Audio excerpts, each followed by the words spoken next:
नमस्कार दोस्तों, आप लोग रेडी हो जाएं। डिक्टेशन शुरू होगी 5 सेकंड बाद।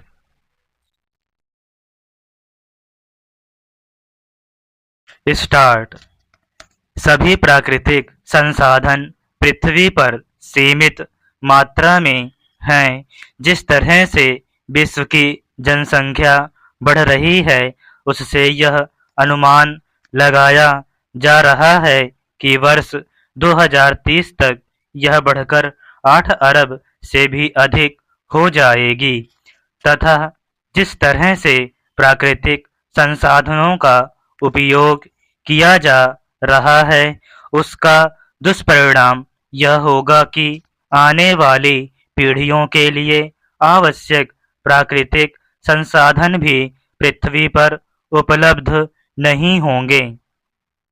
किंतु मानव को जीने के लिए प्राकृतिक संसाधनों का उपयोग करना ही होगा, क्योंकि इसके बिना जीवन संभव नहीं है। इसलिए अर्थशास्त्रियों, पर्यावरणविदों एवं वैज्ञानिकों ने इस समस्या का हल यह बताया कि हमें अपने विकास के लिए उपलब्ध प्राकृतिक संसाधनों का उपयोग करते समय इस बात का भी ध्यान रखना चाहिए कि आने वाली पीढ़ियों के लिए भी ये बचे रहें।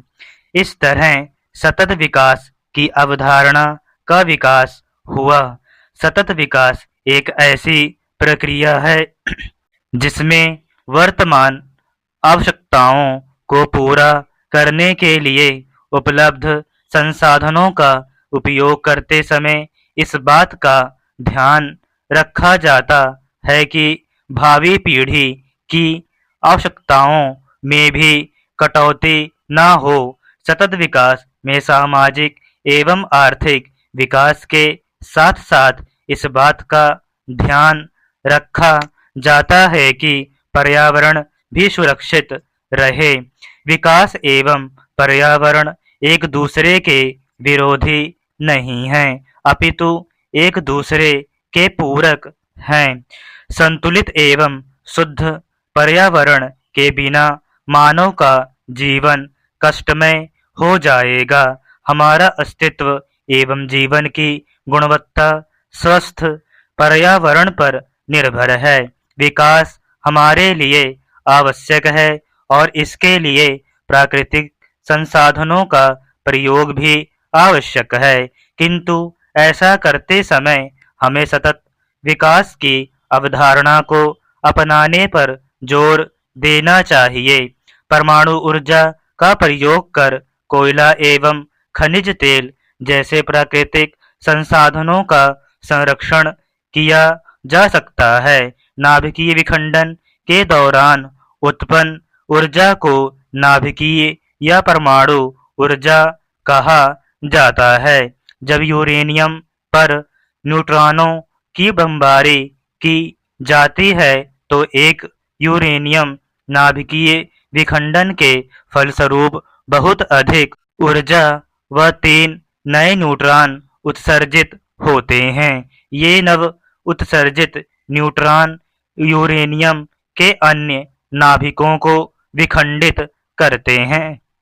इस प्रकार यूरेनियम नाभिकों के विखंडन की एक श्रृंखला बन जाती है। इसी श्रृंखला अभिक्रिया को नियंत्रित कर परमाणु रिएक्टरों में परमाणु ऊर्जा का उत्पादन किया जाता है, जहां 1000 वाट के थर्मल पावर संयंत्र को चलाने के लिए 300 लाख टन कोयले की आवश्यकता होती है।